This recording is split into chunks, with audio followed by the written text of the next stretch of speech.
আসে না কেন? এই মশার কামড় তো আর ভালো লাগে না।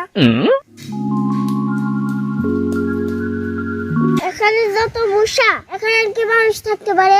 একটু জ্বালা যন্ত্রণা সহ্য করতে পারে না, প্রেম করতে আইছিল কেন? এটাই হলো তোর বেকার কথা। আচ্ছা দেখা অন্য জায়গা নাই, জঙ্গল কি জন্য আসতে হবে?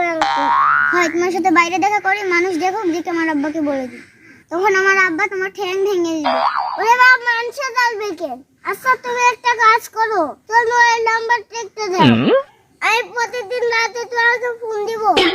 এইভাবে দেখা করতে আর ভালো লাগছে না। ওইভাবে আমার তো ফোন নাই, আমার আম্মার নাম্বার, ওটা তো আমি দিতে পারবো না। যদি ফোন দাও আমার আম্মা সাথে হলো, তাহলে আমাকে শেষ করে দিবে।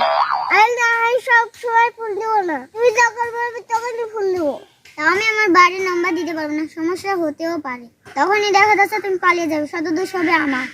এইটা আর ভালোবাসে, তুই আমাকে বিশ্বাস কর না। মানে বিশ্বাস অবিশ্বাসের কিছু না, তুমি আমার সাথে দেখা করতে আসবা, এটা শেষ কথা, নাম্বার দিতে পারবো না। আর বোঝা শেষ, তুই আমাকে কতটুকু ভালোবাসি। দেখো পাগলামি করো না, নাম্বার দিলে কি ভালোবাসা মজবুত হয়ে যায়? তুমি তো জানাই আমার কি রাগ, যদি জানতে পারে যায় তাহলে আমাকে শেষ করে দিবে। তাহলে তুমি কি বলতে চাচ্ছ? প্রতিদিন এই জঙ্গলে এসে মশার কামড় খাবো? সত্যিকারের ভালোবাসতে চাইলে একটু মশার কামড় খেতেই হবে। না, আমি এই মশার কামড় প্রতিদিন খেতে পারবো না। তাহলে তুমি এখন কি বলতে যাচ্ছ? আমার কিছু করার না, আমি এই প্রতিদিন মশার কামড়ে খেতে পারবো না। তাহলে এক কাজ করো, তুমি আমার সাথে দেখা করতে এসো না, তুমি তোমার মতো থাকো, আমি আমার মতো থাকি। যেহেতু তোমার সমস্যা হচ্ছে, তাই আমি এই ভালোবাসা চাই না। এসব তুমি কি বলছো?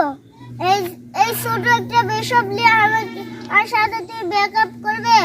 তাই ছাড়া তো আমি অন্য উপায় দেখিচ্ছি না। যেহেতু তুমি আসতে পারবে না, তাহলে আমাদের রিলেশন রেখে লাভ কি? ভালো হবে তুমি তোমার মতো থাকো, আমি আমার মতো থাক। যাও, তোমার সাথে দেখা করতে হবে না।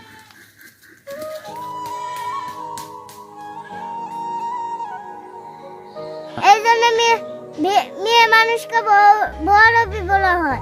যাও, তোমার জন্য আজকে বিবাহ